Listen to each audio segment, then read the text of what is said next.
Hi everyone. ఒంటిపూట బళ్ళు special రెసిపీస్‌లో next వచ్చి గులాబీ పువ్వులను చూసేద్దాం. చక్కగా ఒకేసారి చేసుకుంటే ఒక 1 మంత్ వరకు క్రిస్పీగానే ఉండేటట్టయితే గనక ఇలా చేసేయండి.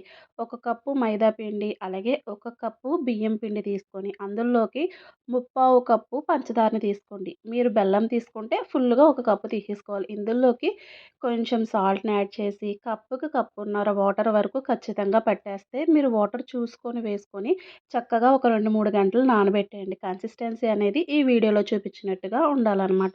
ఇప్పుడు ఆయిల్‌తో పాటుగా మనం గులాబీ పువ్వు గుత్తులను కూడా హీట్ చేసేసుకొని, ఇలాగా హీట్ చేసిన గుత్తుల్ని పిండిలో పెట్టుకొని తీసుకొని వేసేసుకోవడమే. కొంచెం హీట్ అయిన తర్వాత విదిలిస్తా ఉంటే గుత్తు నుంచి పువ్వు సెపరేట్ అయిపోతది. లేదంటే మనం చిన్న పుల్లతో కదుపుకుంటే గనక గులాబీ పువ్వు వచ్చేస్తదనమాట. లైట్ గోల్డెన్ కలర్ రాగానే తీసేయండి. బయటికి తీసాక కలర్ చేంజ్ అయిపోతది. Thank you.